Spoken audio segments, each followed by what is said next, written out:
ఓం విఘ్నేశ్వరాయ నమః. శ్రీమద్భాగవతము 33వ అధ్యాయము.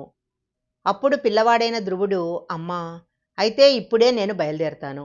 శ్రీమన్నారాయణుడి గురించి తపస్సు చేస్తాను. ఆ స్వామి యొక్క అనుగ్రహం పొందుతాను అన్నాడు. ఇప్పుడు అక్కడికి లోక కళ్యాణం చేసే నారద మహర్షి వచ్చాడు. నాయనా, ఎక్కడికి అలా వెడుతున్నావు అని అడిగాడు. నేను అడవికి వెళ్ళిపోతున్నాను. నారాయణుని గూర్చి తపస్సు చేస్తాను అన్నాడు. అప్పుడు నారదుడు నవ్వి, నీకు నారాయణుని గురించి తపస్సు దేనికి అని అడిగి, ఈ బుద్ధి నీకు నిలబడుగాక అని పరమపావనమైన తన చేతిని ధ్రువుని శిరస్సు యందు ఉంచాడు. తరువాత నారదుడు ధ్రువునితో, నారాయణుడు కనపడితే ఏం చేస్తావో అని అడిగాడు. అప్పుడు ధ్రువుడు, అన్నిటికన్నా చాలా పెద్ద పదవి కోరతాను అన్నాడు. ఏ పెద్ద పదవిని కోరతావు అని నారదుడు అడిగాడు. ఏమో, నన్ను అడగకండి. నాకు ఏ పెద్ద పదవి ఇవ్వాలో ఆయనకు తెలుసు. ముందు నేను ఆయనను చూడాలి, ఆయనతో మాట్లాడాలి. ఆయన అన్నీ ఇవ్వగలడని అమ్మ చెప్పింది. ఆయన గురించి తపస్సు చేస్తాను. ఆయన వస్తారు. పెద్ద పదవి కావాలని అడుగుతాను. దానిని పొంది తిరిగి వస్తాను. వెళుతున్నాను అన్నాడు. అప్పుడు నారదుడు నవ్వి, నువ్వు పొందేదేమిటో నీకు తెలియదా? పెద్ద పదవిని పొందుతావా? అందుకని నేనొకటి చెప్తాను విను. అలా నారాయణుడి కోసం వెళ్ళిన వాళ్ళు చాలామంది ఉన్నారు.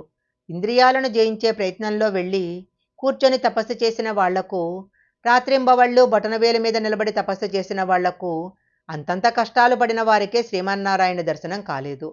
నువ్వు నేనొక పెద్ద సూత్రం చెప్తాను. దానిని మనసులో పెట్టుకో. అలా చేస్తే నీకు మనసునందు ఉన్న ఖేదం పోతుంది. నీకన్నా చాలా గౌరవించవలసిన పెద్దలు కనపడితే నువ్వు వాళ్లను గౌరవించి, నమస్కరించి, ఆదరించి సంతోషించు. నీకన్నా ఎక్కువ ఈశ్వర విభూది ఉన్నవాళ్లు కనపడితే వాళ్లను చూసి ఎప్పుడూ అసూయపడకు. సంతోషంతో వారిని చూసి నమస్కరించు. నీతో సమానమైన విభూది ఉన్నవారితో మిత్రత్వం చెయ్యి. తక్కువ విభూది ఉన్నవాళ్లు కనిపిస్తే వాళ్ళు కూడా పైకి రావాలని ఈశ్వరుని కోరుకొని కారుణ్యంతో ప్రవర్తించు. ఈ మూడూ గుర్తుపెట్టుకుంటే నువ్వు చక్కగా వృద్ధిలోకి వస్తావు. ఇక ఇంటికి వెళ్ళు అన్నాడు. అప్పుడు ధ్రువుడు ఇలా అన్నాడు. మీరు చెప్పిన మాటలు వినడానికి చాలా సొంపుగా ఉన్నాయి. నేను పుట్టుక చేత క్షత్రియుడను. నాకు కొంచెం పౌరుషం ఎక్కువ. మా పిన్ని నన్నంత మాట అంది. నా మనసు గాయపడింది. శ్రీమన్నారాయణ సందర్శనమనే రసాయనమే మా పిన్ని మాటలనే ఈ లోపల కలిగినటువంటి వ్రణాన్ని మార్చగలదు. అందుకని శ్రీహరి కనపడతాడా కనపడడా అన్న బెంగలేదు. నేను వెళ్ళి తపస్సు చేస్తాను, అంతే. నేను వెళ్ళిపోతున్నాను అన్నాడు.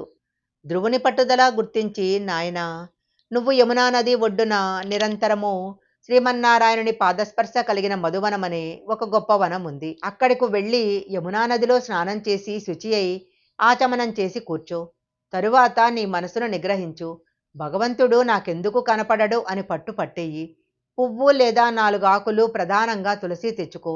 స్వామివారి మూర్తిని నీటిలో కానీ పవిత్ర ప్రదేశంలో కానీ పెట్టి వీటితో పూజ చేయటం ప్రారంభించు.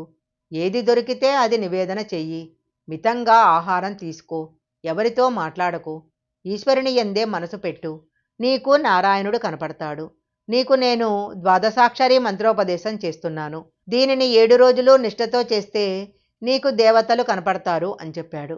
నారదుని మాటలు విన్న ధ్రువుడు తప్పకుండా అలాగే చేస్తానని చెప్పి గబగబా నడుచుకుంటూ అరణ్యానికి వెళ్ళిపోయినాడు. శ్రీమద్భాగవతము 33వ అధ్యాయం సంపూర్ణం.